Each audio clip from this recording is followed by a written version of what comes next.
لیکن سیدہ خدیجہ رضی اللہ تعالی عنہا نے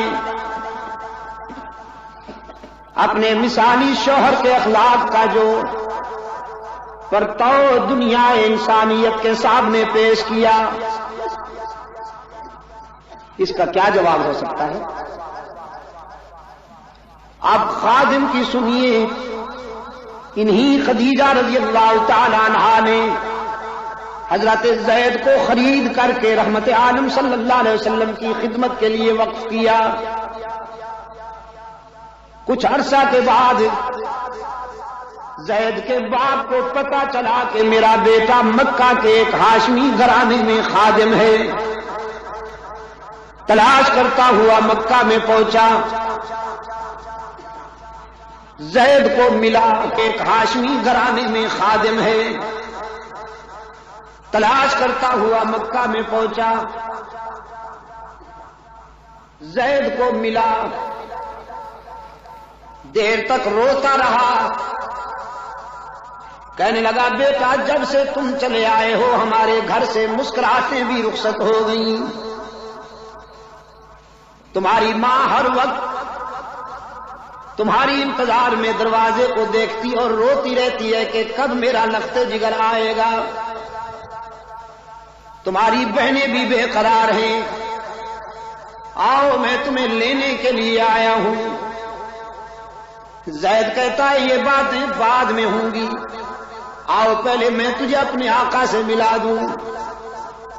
باپ کی انگلی پکڑ کر رحمت عالم صلی اللہ علیہ وسلم کی بارگاہ میں لایا، بڑی تکریم سے، بڑے اعزاز سے اللہ کے محبوب نے اپنے خادم کے باپ کو خوش آمدید کہا۔ زید کا باپ کہتا ہے اللہ کے محبوب میں اپنے لخت جگر کو لینے کے لیے آیا ہوں، اس کے خریدنے پر جتنی رقم ادا کی گئی تھی میں اسے دگنی رقم دوں گا، مہربانی کیجئے۔ اس کے ماں کے آنسو دیکھے نہیں جاتے، اس کی بہنوں کی بے قراری دیکھی نہیں جاتی۔ رحمت عالم صلی اللہ علیہ وسلم نے فرمایا ہم کوئی معاوضہ نہیں لیں گے، ہم تو اپنے زید کو تحائف دے کر رخصت کریں گے، لے جا سکتے ہو تم، میں نہیں روکوں گا زید کو، کیوں روکوں، میں تو وصل کرنے آیا ہوں، فصل کرنے نہیں آیا، میں جوڑنے آیا ہوں، توڑنے نہیں آیا، میں تو ملانے آیا ہوں، جدا کرنے نہیں آیا، لے جاؤ زید کو۔ لیکن بس ایک شرط ہے کہ زید بھی جانے پہ راضی ہو، جبر نہ کیا جائے۔ باپ نے بیٹے کی طرف دیکھا، نگاہیں کہہ رہی تھی لخت جگر اب تو کوئی رکاوٹ باقی نہیں رہی، چلنا چاہیے، لیکن زید نے بھرپور انداز میں اپنے آقا کی طرف دیکھا اور پھر فیصلہ کرنے میں کوئی دیر نہ کی، کہنے لگا باپ سے میری والدہ کو سلام کہیے گا، میری بہنوں کو بھی سلام کہیے گا، سب کو چھوڑ سکتا ہوں لیکن رحمت عالم صلی اللہ علیہ وسلم کے دامن کو نہیں چھوڑ سکتا۔ یہاں تو مجھے وہ شفقت ملی ہے جو فدری ہاتھوں میں بھی نہیں ہو سکتی، عائشہ صدیقہ نے مجھے وہ پیار دیا ہے جو مامتا سے بھی میسر نہ آئے۔ سارے رشتے اس قرب پہ قربان کر دیں، سارے تعلقات اس رفاقت پہ قربان کر دیں۔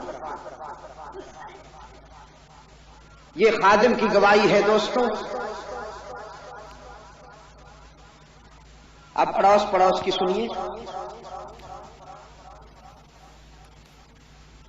صفا کی بلندیوں پہ اللہ کا محبوب داعی حق و صداقت کی حیثیت سے کھڑا ہے، اللہ کے رسول کی حیثیت سے پہلا خطبہ ارشاد فرمانے والے ہیں۔ چادر ہلا ہلا کر مکہ والوں کو جمع کیا، پورا مکہ رحمت عالم صلی اللہ علیہ وسلم کے دامن میں آ بیٹھا. رحمت عالم صلی اللہ علیہ وسلم نے فرمایا هل وجدتمونی صادقا او کاذبا. مکہ والو، زندگی کے 40 سال گزارے ہیں میں نے اس شہر میں رہ کر. آج میں تمہارے دل و دماغ پر دستک دیتے ہوئے تمہارے ضمیر کو جج بنا کر تم سے پوچھتا ہوں، بتاؤ تم نے مجھے کیا پایا؟ سچا پایا ہے یا اس کے برعکس؟ مکہ والوں نے ایک ہی آواز سے اعتراف کیا، جربناک مرارا ما رأینا فیک الا صدقا.